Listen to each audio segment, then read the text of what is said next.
Discover the mysteries hidden within Blackthorn Hollow, where tales of shadows and whispers unveil secrets untold.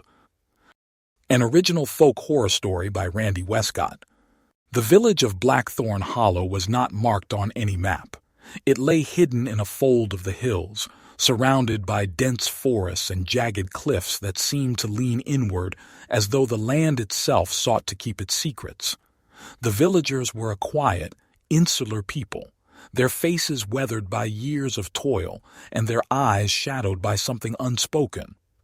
Outsiders were rare, and those who stumbled upon the village were never seen again. It was to this place that Thomas Mercer came, driven by curiosity and a desire to escape the noise of the city. He was a writer, or so he claimed, though his notebooks were filled more with sketches of crumbling ruins and strange symbols than with words. He had heard rumors of Blackthorn Hollow, whispers of ancient rituals and a harvest festival unlike any other, and he was determined to uncover the truth. The villagers greeted him with wary silence, their eyes following him as he wandered the narrow, cobbled streets.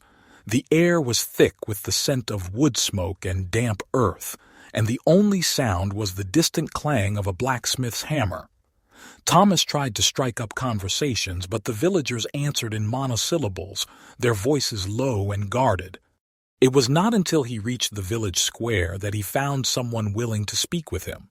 An old woman sat on a bench, her gnarled hands resting on a cane carved with intricate patterns.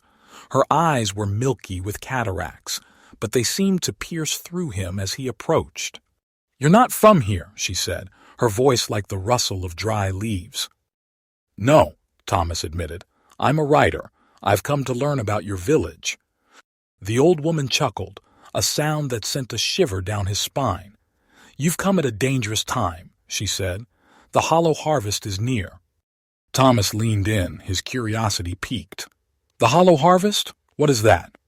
The old woman's smile was thin and humorless. "It is our most sacred tradition," she said, "a time of renewal when the land gives its bounty and the old ways are honored." Before Thomas could press further, a group of villagers approached, their faces stern. The old woman fell silent, her gaze dropping to the ground. Thomas tried to question the villagers, but they only shook their heads and gestured for him to leave. That night, Thomas lay awake in the cramped room he had rented above the village tavern.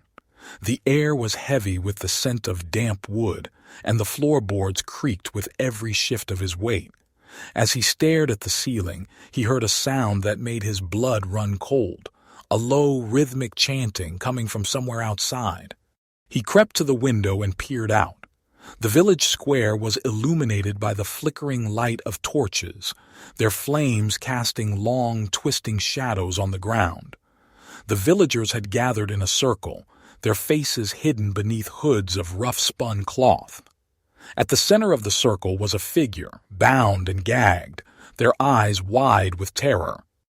Thomas's breath caught in his throat as he realized what he was witnessing. The villagers began to chant louder, their voices rising in a discordant chorus. The figure at the center of the circle struggled against their bonds, but it was no use. And then the harvest began. The villagers moved with a practiced precision, their knives flashing in the torchlight.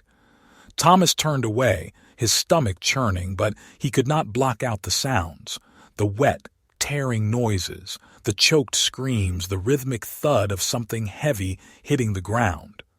When it was over, the villagers dispersed, their hoods still hiding their faces. The square was empty, save for the dark stains that marred the cobblestones. Thomas fled the village the next morning, his hands trembling as he packed his belongings. He did not look back as he stumbled through the forest, the trees closing in around him like the walls of a prison. But even as he left Blackthorn Hollow behind, he could not escape the feeling that he was being watched. The villagers' chanting echoed in his mind, a haunting refrain that followed him wherever he went. And when he returned to the city, his notebooks filled with sketches of strange symbols and crumbling ruins, he found that he could not write. The words would not come, no matter how hard he tried. Instead, he found himself drawing endless, repetitive sketches of a village surrounded by dense forests and jagged cliffs, its streets filled with hooded figures and dark stains. And in the center of every drawing was a figure, bound and gagged, their eyes wide with terror.